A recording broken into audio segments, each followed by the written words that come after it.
გამარჯობა. დღეს შირაზის ვარძზე ვისაუბრებთ. რატომ მაინც შირაზის? შირაზი ქალაქია ირანის სამხრეთ ნაწილში. ერთ დროს ირანის დედაქალაქიც ყოფილა. ეს არის პოეტების საადის და ჰაფეზის სამშობლო. ამ ქალაქში არის ბაღი ერემის, რომელიც არის ისტორიული ბაღი და დღეს მას იუნესკო იცავს და ცნობილია ეს ქალაქი თავისი ვარდებით.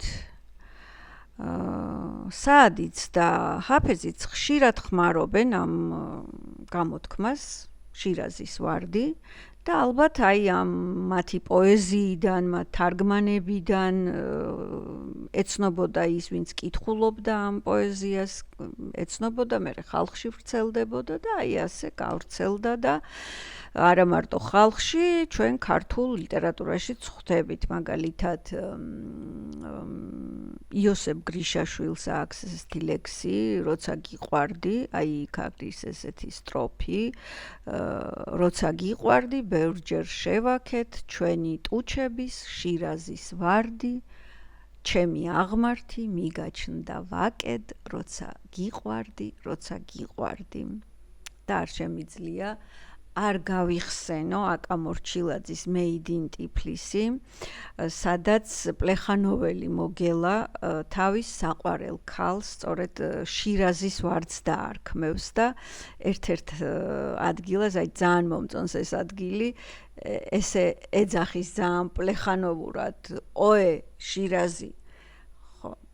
რაც შეეხება ამ შირაზის ვარდს და საიდან მოდის.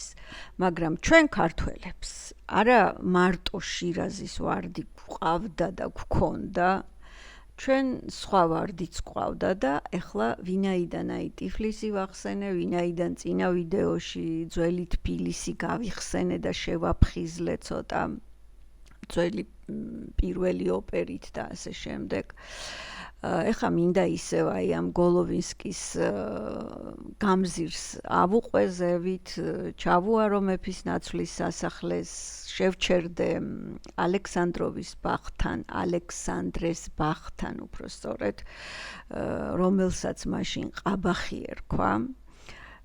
ეს ის ყაბახი არ არის, რომელიც ხილბოსნეულის დახლებზე დევს, ყაბახი არის ძველი ქართული ცხენოსნური თამაში და რა პრინციპის თამაში იყო ახლა ეს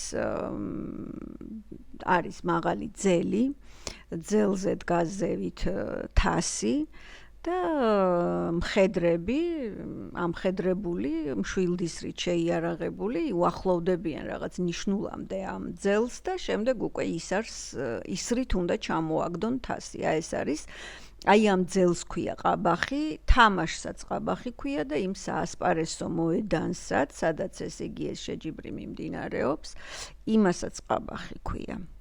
და სწორედ ეს მოედანი იყო ამ ქაშუეთის უკან რეკრეაციული ზონა რაც იყო, ბაღი რაც იყო. ეხლა თაბუკაშვილის ქუჩა კვეთს ამ ბაღს შუაზე, ზედა და ქვედა ნაწილი და სწორედ ქვედა ნაწილში იყო ეს ყაბახი მოთავსებული. ეს მოედანი და ამ მთლიან ბაღს მაშინდელი თბილისელები ყაბახს ეძახდნენ და რა იყო ახლა რა ხდებოდა, ეს იყო სასეირნო ადგილი, საყვარელი ადგილი, შეხვედრის ადგილი იყო იმდროინდელი ელიტარული ახალგაზრდების და მაშინდელი თავადაზნაურობის.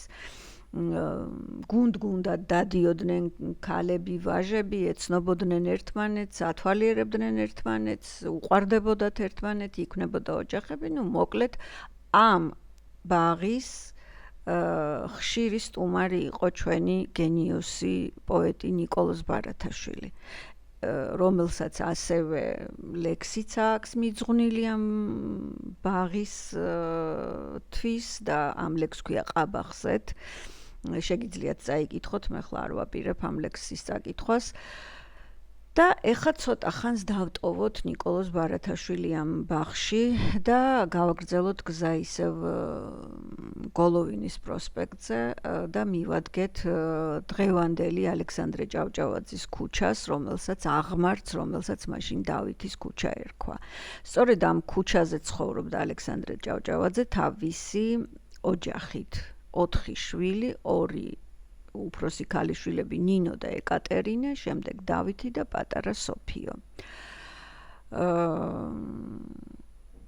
ეს სახლი დღეს აღარ არსებობს, აქ მის ადგილზე სხვა შენობა დგას, მაგრამ ეს სახლი იყო სავიზიტო ბარათი, ასე ვთქვათ, იმდროინდელი თბილისის ჩამოსული სტუმარი, თუ ვინც არ უნდა ჩამოსულიყო, მოკლედ თუ რაღაცა საჩვენებელი სახლივით იყო ეს პირველი შპალერი, პირველი ფორტეპიანო, მოკლედ ალექსანდრე ჭავჭავაძის ოჯახი იყო საჩვენებელი არა მარტო შპალერი და ფორტეპიანოთი, არამედ მისი ქალიშვილების გამოც.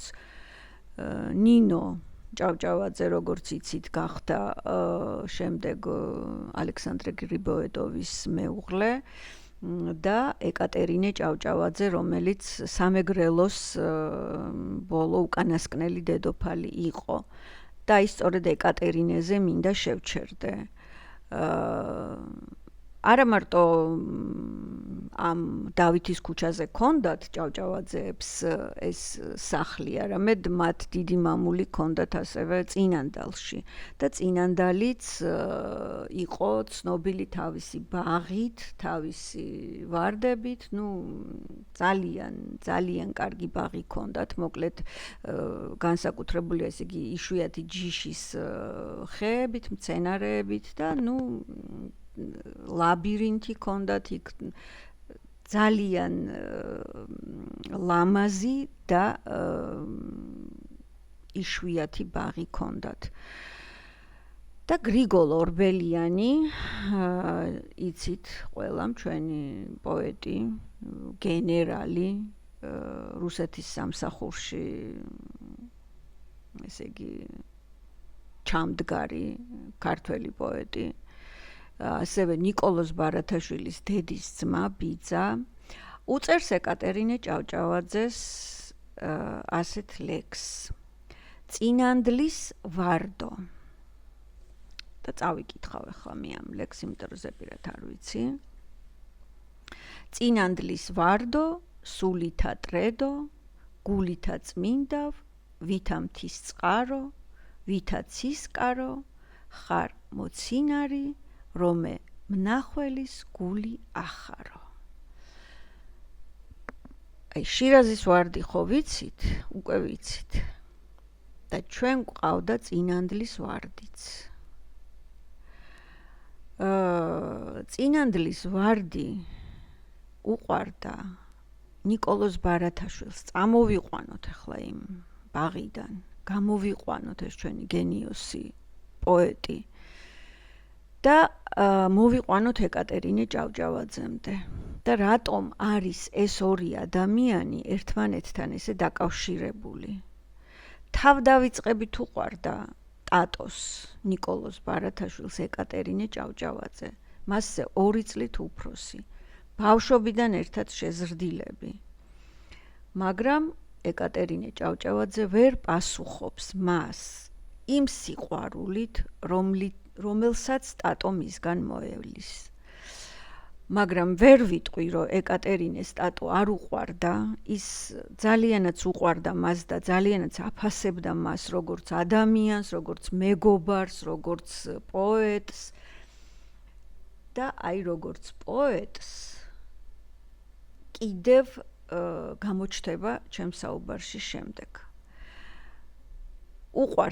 უყვარს ტატოს ეკატერინე ჭავჭავაძე, ჩვენი წინანდლის ვარდი. ეკატერინე ვერ პასუხობს მას სათანადო სიყვარულით, მას როგორც მეგობარი ისე უყვარს ტატო ბარათაშვილი და თხოვდება დავით დადიანზე და ხდება სამეგრელოს დედოფალი. გადადის ზუგდიდში და მერე უკვე ეს ცალკე ისტორია, აქ უკვე ამ ისტორიას ვერ გიამბობთ, ძალიან შორს წავალთ. წინანდლის ვარდი ჩვენი რატომ არის ჩემთვის კიდევ ძალიან მნიშვნელოვანი ადამიანი. ჯერ ეს ერთი მან ხომ ძალიან დიდი ძალისხმევის ფასად და არ დაუშურებია პირადადაც იღებდა იმ სამეგრელოს დაცვაში მონაწილეობას, ამ სამეფოს დაცვაში მონაწილეობას და კბილით ეჭირა და ბოლო წუთამდე, ესე იგი, იბრძოდა იმისთვის, რომ სამეგრელოს სამეფო შეენარჩუნებინა, მაგრამ ნუ ეხლა რას დაუდგებოდა ამ ხელა რუსეთს დაქვრივებული ქალი, დავითიც ცოცხალი აღარ იყო უკვე და აი ასე გადაასახლეს მოკლედ პეტერბურგში თავისი შვილებით და აი სწორედ პეტერბურგში, ცარსკოე სელოში ყოფნის დროს ის ხვდება ილია ჭავჭავაძეს. ილია ჭავჭავაძე ჯერ არის სტუდენტი, აი ის 4 წელი, რომელიც ის პეტერბურგში იმ 4 წელზე, როდესაც შემდეგ უკვე მგზავრის წერილებში ლაპარაკობს, რომ აი ეს 4 წელი სტუდენტობის, რომელიც გაატარა პეტერბურგში, აი ამ სწორედ ამ პერიოდში ის ხვდება კოტე აფხაზი და ილია ჭავჭავაძე სტუმრად მიდიან გადასახლებულ ცარსკოე სელოში მცხოვრებ ეკატერინე ჭავჭავაძესთან და ეკატერინე მას აძლევს ტატო ბარათაშვილის ხელით დაწერილ მერანს, რვეულს აძლევს, კრებულს მერანს, შიგარის ბედი ქართლისა და სხვა ლექსები. ნუ ალბათ ეკატერინეს გაგებული ქონდა უკვე ილია ჭავჭავაძე, მაშინ ჯერ არა უბრალოდ სტუდენტი იყო. გაგებულიც ქონდა ალბათ მისი ნიჭის შესახებ რაღაც ლექსებს რო წერდა და თან ჭავჭავაძე იყო ბოლო-ბოლო მისი მოგვარე იყო, ესეც რა თქმა უნდა გასათვალისწინებელი იყო და აი სწორედ წინანდლის ვარდმა, სწორედ ილია ჭავჭავაძეს ანდო ტატო ბარათაშვილის ლექსები გამოაქვეყნეო და შემდეგ ეს რვეული უკან დამიბრუნეო. იმდენად ძვირფასი იყო ეს რვეული მისთვის, რომ აი ასე რაღაცა და ილია ჭავჭავაძეს თურმე რო წაუკითხავს ეს მერანი, ისეთ შთაბეჭდილება მოუხდენია, რომ კოტე აფხაზი შემდეგ თავის მოგონებებში წერს, რომ რამდენიმე დღეო ბოდავდაო ამ მერანზეო და ბედი ქართლისა, ნუ ამ ლექსებზეო და ნიკოლოზ ბარათაშვილზეო ზოგადადო და ნუ აი ძალიან დიდ შთაბეჭდილებებშია და მე ვთვლი, რომ არ ყოფილიყო წინანდლის ვარდი ეკატერინე ჭავჭავაძე, ალბათ, ნუ ილია როდის ნახავდა, იმიტომ რომ ნიკოლოზ ბარათაშვილს თითქმის ყველასთვის დარიგებული ქონდა ეს თავისი ხელით გადაწერილი ლექსები, მაგრამ არ შეიმჩნიეს, ამბობენ, რომ შურისგან პირველ რიგში ბიძამის გრიგოლ ორბელიანს გაუგზავნა ეს მერანი, მაგრამ გრიგოლ ორბელიანი იყო რუსების კაცი, რუსების სამსახურში ჩემ მეფის ნაცვალი რო არ იყო, ის ასრულებდა მის მოვალეობას და როდესაც გაუგზავნა ეს ლექსი ნიკოლოზ ბარათაშვილმა წერილობით, იქიდან რეაქცია არ მოყოლია ამას და ზოგი ამბობს, რომ ეს შური იყო, ზოგი ამბობს, რომ არ შეიმჩნია, ვერ შეამჩნია. არა, მე მგონია, რომ ძალიან კარგათაც შეამჩნია და არ შური არ იყო, მაგრამ ეს ჩემი პირადი მოსაზრება, სუბიექტური აზრია, ეს იყო, მე ვფიქრობ, ეს იყო შიში. იმდენად ნაციონალურია, იმდენად ეროვნულია ეს განწირული სულისკვეთება, მაგრამ ამაო არ ჩაივლის, ხო და აი რამხელა ლექსია, როგორი ლექსია და ეს როგორ შეიძლებოდა ხა გრიგოლ ორბელიანს ვერ შეენიშნა და არ შეემჩნია, რომ ეს არის შედევრი. უბრალოდ შეეშინდა, რეაქცია გამოეხატა და თავისი შთაბეჭდილება წერილობით გამოეგზავნა ნიკოლოზისთვის. ეს ჩემი პირადი აზრია.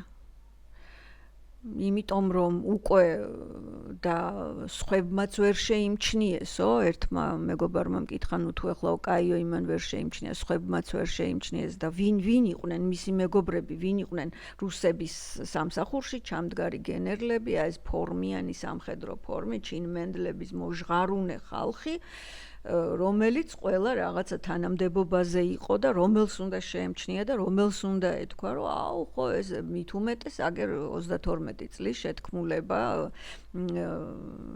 მოხრჩობილი აქვთ და ეს გადასახლებიდან დაბრუნებული ეს თავადაზნაურობა და ეს მონაწილე შეთქმულები ყველა თითქმის მოთაფლული და მოკრთამული ყავთ და აი რომელი ამოიღებდა ხმას, ხო? ხო, ну ეს ჩემი პირადი აზრია. და აი აქ ზუსტად აი ეს ჩვენი წინანდლის ვარდი ეკატერინე ჭავჭავაძე ინახავს აი ამ რვეულ სტატოს ხელით გადაწერილ კრებულს და აძლევს ილია ჭავჭავაძეს, რომ წადი გამოაქვეყნე და მერე შემდეგ ეს რვეული დამიბრუნე, იმიტომ რომ ეს მისთვის ძალიან ძვირფასი იყო.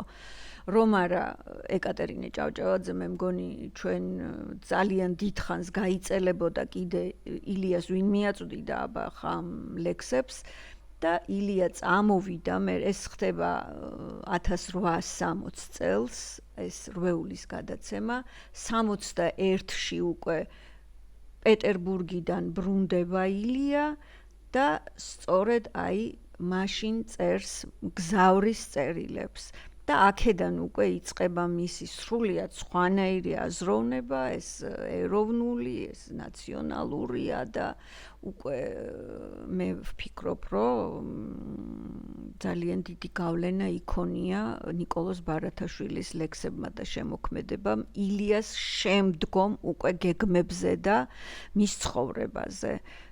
და ის გზავრის წერილებში უკვე აი ვკითხულობთ როგორ შევეყრები მე ჩემს სამშობლოს და როგორ შემეყრება იგი მე. მოკლედ შირაზის ვარდით დავიწყე და წინანდლის ვარდით დავამთავრე ღმერთმა აცხონოს, სადაც არიან ნათელში იყოს ჩვენი ნათელი სულები, ჩვენი წინაპრები, ილიაც, ეკატერინეც, ნიკოლოზ ბარათაშვილიც თავის დროზე დაუფასებელი და მე ვთვლი, რომ ტრაგიკული პიროვნება ჩემი სული ობოლი ძალიან მიყვარს.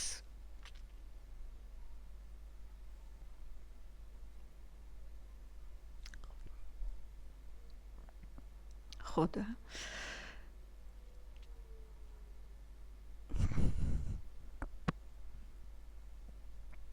აი რომ ახსენდება როგორ მოკვდა, როგორ ვერავინ ვერ დაიტირა და რა საშინელი ბედით როგორ დამთავრდა მისი ცხოვრება ბოდიში, მაგრამ ყველაფერი უნდა გავაკეთოთ,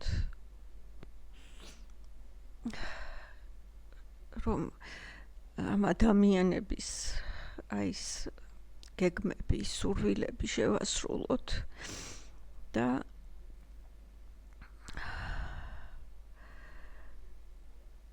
გზა უვალი შენგან თელილი მერანო ჩემო მაინც დარჩება. დღეს ამით დავამთავროთ, მომავალ ფრაზამდე.